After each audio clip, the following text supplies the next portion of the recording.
প্রিয় শিক্ষার্থীরা, আজকের এই ক্লাসে আমি তোমাদের সারণী থেকে গড় নির্ণয় করে দেখাবো। তো সবাই একটু মনোযোগ সহকারে দেখার চেষ্টা করবে, আশা করি সবাই পারবে। অনেক সহজ, অনেক মজার একটা অঙ্ক। তো একটু করে বুঝলেই কিন্তু সবাই করতে পারবে, এটা কষ্ট হবে না। জাস্ট গড় কীভাবে বের করে নিয়মটা জানা থাকলে হবে, আর গড়ের সূত্রটা জানা থাকলে হবে। ওকে, তো এখন ক্লাসটা শুরু করা যাক। তো প্রথমে আমরা এখানে যে মধ্যক কথাটা আছে, এটা গত ক্লাসের সারণীটা করে নিলাম, প্রথমে তুলে নিলাম। তো এখানে মধ্যক বের করতে হবে, গণসংখ্যা গুণ মধ্যক বের করতে হবে, ঠিক আছে? তো এখন গণসংখ্যা গুণ মধ্যক কীভাবে বের করবো? আমাদের যেহেতু গণসংখ্যা আছে, হ্যাঁ, সেই ক্ষেত্রে আমরা মধ্যকটা বের করবো, মধ্যমানটা বের করবো। তো মধ্যমানটা কীভাবে পাবো? তো আমাদের মনে রাখতে হবে, একটা যদি আমরা বের করতে পারি, সবগুলো বের করতে পারবো, ঠিক আছে? একটু মনোযোগ সহকারে শুনবে, বোঝার চেষ্টা করবে। এই যে এখানে আমাদের শ্রেণীব্যাপ্তি 61 থেকে 65, এখানে একটা শ্রেণীব্যাপ্তি আছে। এখন এই শ্রেণীব্যাপ্তির মধ্যে ব্যবধান কত? তো আমরা এখানে দেখতেছি 61, 62, 63, 64, 65, আমরা শ্রেণীব্যাপ্তি দেখতেছি 5। এখন মধ্যক যদি হিসাব করি, এই যে আমার 5টা আঙ্গুলের মধ্যে মধ্যক হচ্ছে এই মধ্যকটা, ঠিক আছে না? এই মধ্যকটা হচ্ছে আমার মধ্যমান। তো এটা হিসাব করে দেখি আমরা কত আসে। 61, 62, এই যে মধ্যকটা কত? 63। এটাই হচ্ছে আমাদের মধ্যমান। তো 63টা আমরা এই জায়গায় বসাই দেব, কেমন? 63। ঠিক একই নিয়মে এখানে যতগুলো আছে সবগুলা একই নিয়মে আসবে। এখন 64, 67, এই যে মধ্যকটা 68, এটা হবে এটার মধ্যমান 68। তারপরে 71, 72, 73, এটা হবে 73। এখন এটা হবে 78। সেম, এই যে 63, 73, 68, 78, তারপরে হবে 83, 88, 86, 87, 88, কেমন? 88। এই যে হয়ে গেল, একদম ইজি না? একদম ইজি এটা। তো আশা করি সবাই পারবে, একটু করে খেয়াল করলেই হবে, সবাই পারবে। তো এখন আমরা গণসংখ্যা গুণ মধ্যমান, অর্থাৎ মধ্যবিন্দু আর কি, হ্যাঁ, গণসংখ্যা এটা, মধ্যমান এটা, বা মধ্যবিন্দু এটা দিয়ে এটাকে গুণ করতে বলছে এখানে। তো এখন যদি গুণ করি, আমরা ক্যালকুলেটর দিয়েও করতে পারি, কেমন?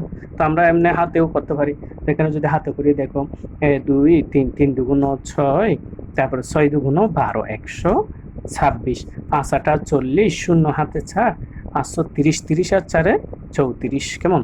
তারপর 8 দিয়ে গুণ করি, 3 8 24, 4 হাতে 2, 7 8 56, 56, 57, 58, 58, কেমন?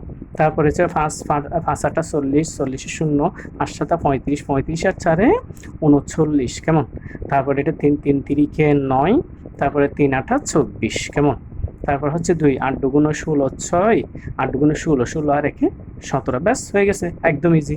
এই যে গুণ করতে জানলে হবে, এই যে আমরা এটা দিয়ে এটাকে গুণ, এটা দিয়ে এটাকে গুণ, তাহলে এভাবে আমরা গুণ করে সব মানগুলো এভাবে বের করে নেব, ঠিক আছে?